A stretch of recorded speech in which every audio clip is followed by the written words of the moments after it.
Mesdames et messieurs, bonjour ou bonsoir. C'est encore un plaisir pour moi de vous retrouver nombreux cette semaine dans votre programme C'est ma saison. This is my season, c'est réellement votre saison avec Dieu. Dieu m'envoie avec ces programmes pour encourager quelqu'un, pour stimuler la foi d'une femme, la foi d'un homme, la foi d'un jeune homme qui se décourage peut-être à cause des circonstances. C'est votre saison. Vous êtes une étoile, vous n'êtes pas n'importe qui. Vous êtes unique dans votre genre et Dieu vous a envoyé dans le monde avec un seul objectif, dominer le monde, impacter le monde et laisser de traces. This is my season dans une présentation de pasteur Victor Lukusa. Pour cette semaine, le Saint-Esprit m'envoie avec un message très court que j'ai beaucoup aimé. Je l'ai intitulé « La caméra cachée ». Certainement, ça vous dit quelque chose. La caméra cachée, c'est une caméra qui est installée à des coins stratégiques dans le but de filmer les actes de certaines personnes, très souvent à l'air insu. Savez-vous que Dieu a aussi une caméra cachée? Bien sûr que oui. La caméra cachée de Dieu, je l'ai appelée « les yeux de Dieu ». Lisons Proverbes chapitre 15, le verset 3. La Bible nous dit « Les yeux de l'Éternel sont en tout lieu, observant le méchant et le bon. » En d'autres termes, je peux dire que la caméra de Dieu est en tout lieu, filmant le méchant et le bon.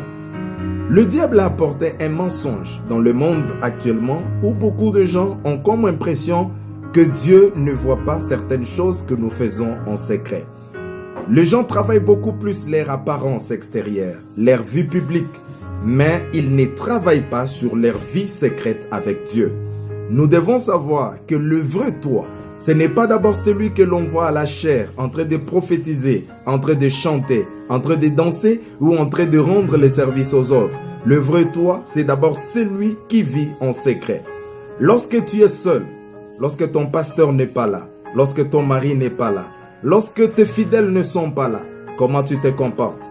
Beaucoup de gens posent des actes ignobles et honteux parce qu'ils se disent « personne ne nous voit, personne ne nous connaît ». Lorsque tu voyages loin de ton église, tu passes ton temps dans des hôtels avec des femmes d'autrui. Tu es pasteur, tu engrosses des femmes par-ci par-là et tu te dis « mes fidèles ne me voient pas, ils ne me connaissent pas ». Détrompez-vous, Dieu m'envoie cette semaine pour dire à quelqu'un « la caméra cachée de Dieu, elle est là ». Elle vous filme, elle vous observe, elle sait toutes les bêtises que vous posez en secret.